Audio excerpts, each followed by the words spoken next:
Hey friends, welcome back to the channel. आज हम हमारी सुपर डुपर ग्रेट कंट्री के one of the super duper great hero के बारे में बात करने वाले हैं, जिन्हें सब लोग सैम बहादुर कहकर बुलाते थे। आप सब जानते ही हैं कि ये फिल्म 1 दिसंबर 2023 को रिलीज हुई है और सभी इंडियंस इस फिल्म को बहुत ही पसंद कर रहे हैं। तो बढ़ते हैं फिल्म की कहानी की ओर। बात तब की है जब इंडियंस पर अंग्रेज राज कर रहे थे। सैम मानेकशॉ मिलिट्री में ट्रेनिंग ले रहे हैं और काफी खुशमिजाज किस्म के होने के कारण एक दिन वो रात भर के लिए अपने कैंप से अपने 2 दोस्तों के साथ गायब हो जाते हैं और थोड़ी मस्ती करते हैं और वापस वो अगले दिन ग्राउंड में आते हैं डायरेक्टली। तो उन्हें अंग्रेज पकड़ लेते हैं कि ये तीनों भी रात भर यहाँ से गायब थे और सवेरे भी वो लेट आए हैं। इसी बात के लिए तीनों को भी सजा दी जाती है और 15 दिनों के लिए उन्हें सजा के तौर पर घर भेज दिया जाता है। उसके बाद सीन दिखाया जाता है साल 1935 का। अब सैम मानेकशॉ सेकंड लेफ्टिनेंट है इंडियन मिलिट्री एकेडमी में लाहौर के अंदर। तब पाकिस्तान भी इंडिया के अंदर ही था, लाहौर पाकिस्तान में है। वहाँ पर उनकी फ्रेंडशिप एक पंजाबी से होती है जो सैम को एक पार्टी में जबरदस्ती लेकर जाता है। सैम जाना नहीं चाहते थे क्योंकि वहाँ उनकी पहचान का कोई भी नहीं होगा, इसीलिए वो पार्टी में जाकर क्या करेंगे, इसीलिए वो नहीं जाना चाहते थे। उसके बाद वो वहाँ जाकर कुछ लड़कियों से बात कर ही रहे थे कि उनकी नजर एक बेहद खूबसूरत लड़की पर पड़ती है। वो तुरंत उस लड़की के पास जाते हैं और उसे शादी के लिए प्रपोज करते हैं और उस लड़की को जवाब देने से पहले अपने साथ डांस करने के लिए कहते हैं। और डांस के बाद में ऑफ कोर्स वो लड़की शादी के लिए हाँ कहती है और शादी के बाद सैम को एक बेटी भी हो जाती है।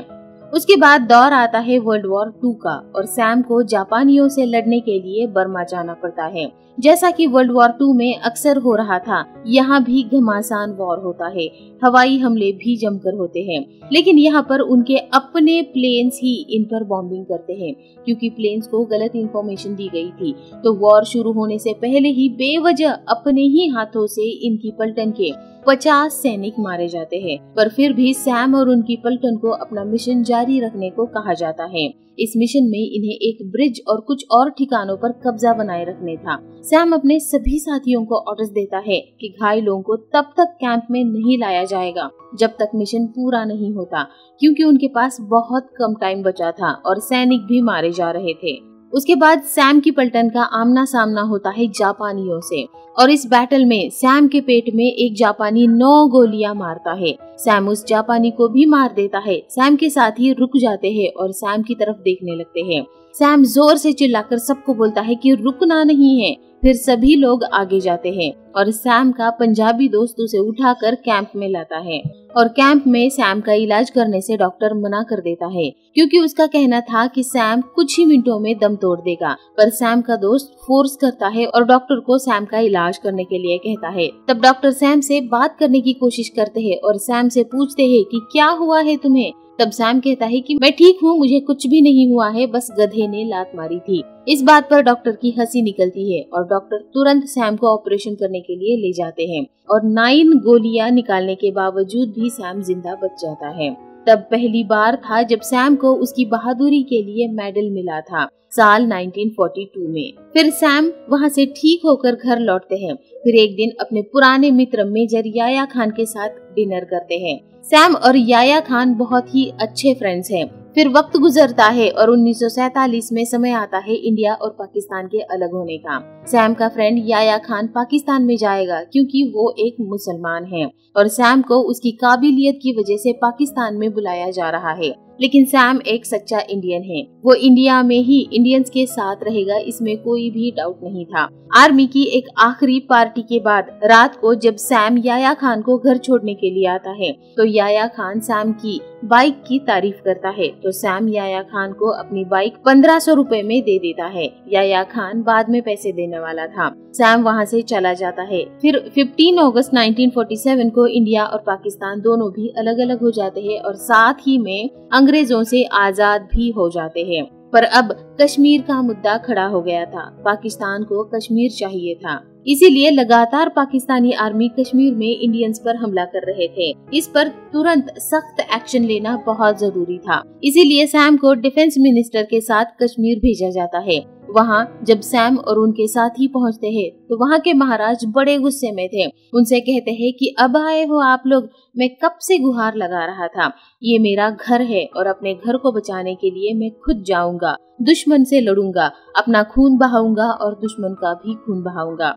तब सैम उनको राइफल देते हैं और कहते हैं कि ठीक है, जाइए, आप जंग लड़िए, खून बहाइए। इस राइफल से मेरे सैनिक 300 गज तक एक ही बार में 20 शॉट आराम से मारते हैं और आप कम से कम 10 तो मार ही देंगे।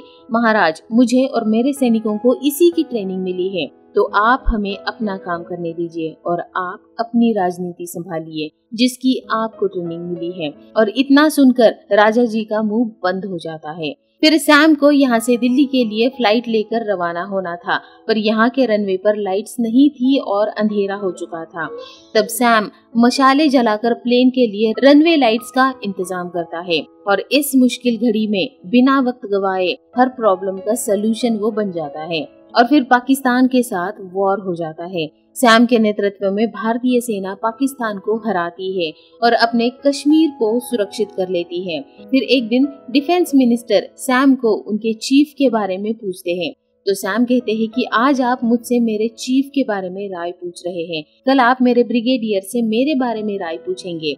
आर्मी का डिसिप्लिन आर्मी की नींव होता है, मत हिलाइए आर्मी की नींव को।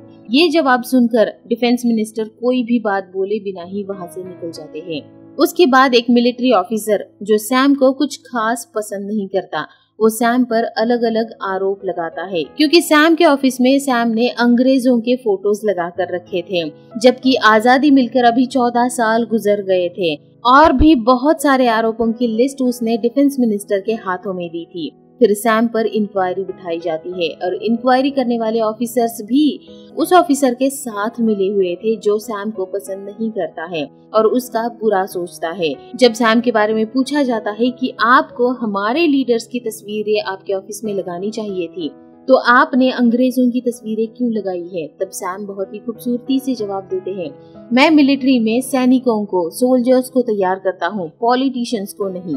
तो इसीलिए मैंने काबिल आर्मी ऑफिसर्स की तस्वीरें अपने ऑफिस में लगा कर रखी हैं। इस तरीके के और भी बहुत सारे मुद्दे हैं और बहुत ही काबिलियत और खूबसूरती के साथ सारे उनके सवालों के जवाब देते हैं सैम। और फिर बहुत ही सख्त इंक्वायरी के बाद सैम पर लगाए गए सारे आरोप बेबुनियाद साबित होते हैं और उनके खिलाफ हो रही इस कार्रवाई को रद्द किया जाता है। क्या आप भी जिम जाकर हैवी एक्सरसाइज करके हार चुके हैं? क्या आप भी डाइट करके हार चुके हैं? क्या आप भी सालों साल वजन कम करने की कोशिशों से थक गए हैं? तो इसका सलूशन हमारे पास है। आप बिना किसी हार्ड डाइट के अपने घर का नॉर्मल खाना खाते खाते अपने मनपसंद फूड को एंजॉय करते हुए अपना वजन कम कर सकते हैं। तो आइए हमारे साथ इस फिटनेस की जर्नी में शामिल हो जाइए, जहां पर अभी तक 10,000 से भी ज्यादा लोगों ने अपना मनपसंद बॉडी शेप और बॉडी वेट पाया है। इतना ही नहीं, अच्छे बॉडी शेप के साथ साथ अच्छी स्किन और अच्छा डाइजेशन भी पाया है। तो आज ही कॉल करिए इस नंबर पे और हमारी वेट लॉस कम्युनिटी को कैसे ज्वाइन करना है इसके बारे में जानकारी लीजिए। उसके बाद शुरू होता है चाइना के साथ वॉर और इस दौरान प्राइम मिनिस्टर पंडित नेहरू जी एक स्पीच देते हैं रेडियो पर, जिसकी वजह से असम में खलबली मच जाती है। वहाँ के लोगों को अब न मिलिट्री पर भरोसा था न सरकार पर, और चाइना की तरफ से लगातार असम में वॉर की परिस्थिति बनी हुई थी। इसीलिए इंदिरा गांधी जी और पंडित नेहरू जी तय करते हैं कि असम में सैम को भेजा जाएगा और चाइना के साथ वॉर को अब सैम ही अपने तरीके से हैंडल करेगा। फिर असम पहुँचते ही जवानों का हौसला बढ़ाते हैं सैम, और साथ ही अपनी वर्दी के लिए, अपने देश के लिए अपनी जान की परवाह कैसे नहीं करता है एक जवान, ये भी उन्हें याद दिलाते हैं। और चाइना के सीज फायर करने के बाद प्रधानमंत्री चाहते थे कि कोई अटैक या फिर कोई कार्रवाई हमारी तरफ से ना हो, लेकिन सैम उनसे अपनी बात मनवाकर चाइना पर अटैक करता है और असम में जितनी भी पोस्ट इंडिया ने खोई थी वो वापस लेकर असम को भी सैम सुरक्षित करता है। और उसके बाद 74 वर्षीय प्रधानमंत्री श्री पंडित नेहरू जी का दुखद निधन हो जाता है और इंडिया को अपना प्रधानमंत्री खोना पड़ता है। उसके बाद समय बीतता जाता है और इंडिया की राजनीति में भी कई सारे चेंजेस होते रहते हैं। सालों बीत जाते हैं और सैम आर्मी में छोटी छोटी खामियां भी नहीं छोड़ता है और इंडियन को दुनिया की बेस्ट आर्मी बनाने का काम जारी रखता है। और उसके बाद श्रीमती इंदिरा जी गांधी प्रधानमंत्री बन जाती हैं। इधर ईस्ट इंडिया में अभी तक बहुत सारी प्रॉब्लम्स जारी है, जिन्हें बहुत ही अच्छे से हैंडल कर रहे हैं सैम मानेकशॉ। इस दौरान सैम को पद्म भूषण से भी सम्मानित किया जाता है और उनकी काबिलियत को देखकर उनके अभी तक कई सारी प्रमोशंस भी हो चुके थे और अब सैम को सैम बहादुर कहा जाने लगा था। उसके बाद पाकिस्तान और ईस्ट पाकिस्तान में कुछ खलबली सी मच रही थी। इस बीच हम ये भी देखते हैं कि सैम को अपने सभी नए और पुराने हर जवान का नाम और रैंक मुंह ज़बानी याद रहता है।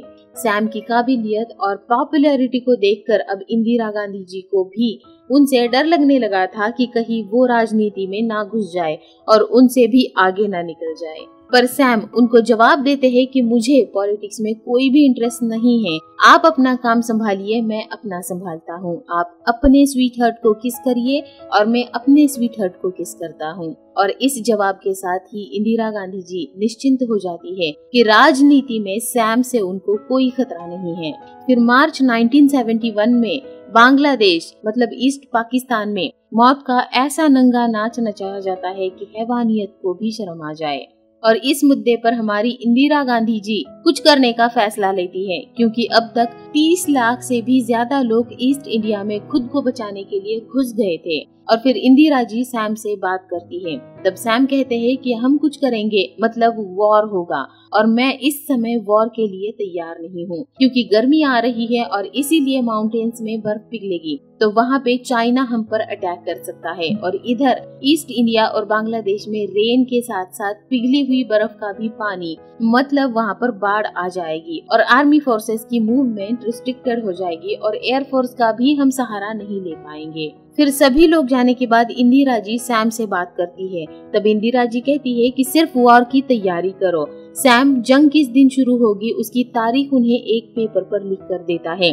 फिर चाहे वॉर इंडिया शुरू करेगा या फिर पाकिस्तान, जंग तो उसी दिन शुरू होगी। फिर बांग्लादेश के लिए स्टैंड लेने के लिए हर तरह से तैयारी की जाने लगती है और जिस दिन सैम ने कहा था ठीक उसी दिन पाकिस्तान की तरफ से वॉर की शुरुआत होती है। इस वॉर का एक हिस्सा भुज फिल्म में भी बहुत अच्छे से दिखाया गया था। आपको वो मूवी भी देखनी चाहिए कि कैसे सैम के नेतृत्व में पाकिस्तान का क्या हाल हुआ था। उसके बाद वॉर शुरू होते ही पाकिस्तान इंडिया के कई सारे एयरफील्ड्स पर हमला करता है और कई सारे इंडियन पोस्ट पर भी हमला करता है, लेकिन इंडिया हर तरीके से इन्हें जवाब देने के लिए तैयार था और सैम के अंडर इंडियन आर्मी हर फ्रंट पर पाकिस्तान को धूल चटा देती है। फिर चाहे वो बांग्लादेश में हो या फिर एयरपोर्ट और एयरफील्ड पर हो या फिर समंदर हो या फिर इंडियन जमीन पर हो, रेडियो पर लगातार आम जनता इस वॉर की खबरें सुन रही थी, जिसमें पाकिस्तान की सिर्फ और सिर्फ शिकस्त की खबरें थी और इंडियंस की तीनों सेनाओं की बहादुरी के किस्से थे। उसके बाद ईस्ट पाकिस्तान में मतलब बांग्लादेश में जो भी पाकिस्तानी सैनिक थे जो उन पर अत्याचार कर रहे थे, उनको हर तरफ से इंडियंस घेर लेते हैं, पूरे बांग्लादेश को घेर लेते हैं और उनको रेडियो पर हथियार डालने के लिए कहा जाता है और फिर पाकिस्तान अनकंडीशनल सरेंडर कर देता है और याया खान ढाका में आकर सरेंडर पेपर्स पर साइन भी कर देता है। फिर कुछ खबरें इंडिया में बहुत खलबली मचाने लगती है, जैसे कि सैम कहते हैं कि पाकिस्तान वॉर जीत जाता अगर मैं उनका आर्मी चीफ होता। और इन दिनों में ही सैम का promotion as a field marshal होने वाला होता है। फील्ड मार्शल इंडियन आर्मी का सबसे बड़ा पोस्ट होता है, सबसे बड़ी पोस्ट होती है। इसमें सैम को नापसंद करने वालों को बहाना ही मिल जाता है कि सैम इस पोस्ट के लायक नहीं है। वो अगर खुल्लम खुल्ला ऐसी बात कर सकता है तो उसके मन में क्या ही होगा। और फिर prime minister Indira ji Sam को डांट लगाने लगती है कि आप ऐसा कैसे बोल सकते हैं। तब सैम कहते हैं कि मैं तो मजाक कर रहा था, लेकिन इसके अलावा भी मैंने बहुत सारी बातें कही थी, वो तो न्यूज में नहीं लिखी गई। वैसे भी आप तो मुझे जानती ही है प्राइम मिनिस्टर, हम सोल्जर्स देश के बाहर के दुश्मनों को लड़ सकते हैं और अपने आप को डिफेंड भी कर सकते हैं, लेकिन देश के अंदर हमारे लिए लड़ने की जिम्मेदारी आपकी है। और तभी सैम अपनी रिटायरमेंट का लेटर प्राइम मिनिस्टर को दे दे देते हैं। लेकिन अगर सैम फील्ड मार्शल नहीं बनेगा तो उसके अलावा उसके जितना या उससे ज्यादा काबिल कोई और है ही नहीं। इसीलिए सैम को फील्ड मार्शल तो बनना ही होगा, जो कि देश के लिए एक गौरव की बात होगी। और फिर आखिरकार सच्चाई की और अच्छाई की जीत होती है और सैम फील्ड मार्शल बन जाते हैं। फील्ड मार्शल सैम मानेकशॉ उर्फ सैम बहादुर का जन्म 3 अप्रैल 1914 को हुआ था और उनका निधन 27 जून 2008 में 94 साल की उम्र में हुआ था। तो ये फिल्म जो सैम बहादुर के बारे में थी, जो बहुत ही इम्प्रेसिव थी, वो यहीं पर खत्म हो जाती है। आपको ये फिल्म कैसी लगी, फिल्म की स्टोरी कैसी लगी और जो भी हिस्टोरिकल इवेंट है उनके बारे में आप क्या सोचते हैं, इस फिल्म में कैसे दिखाए हैं, इन सब चीजों के बारे में आप मुझे कमेंट में बात कीजिए। आपके बहुत सारे प्यारे प्यारे कमेंट्स आते हैं, मैं सारे कमेंट्स पढ़ती हूँ। आपके इतने सारे कमेंट्स के लिए, इतना प्यार देने के लिए बहुत बहुत शुक्रिया। And finally thanks for watching. Bye bye.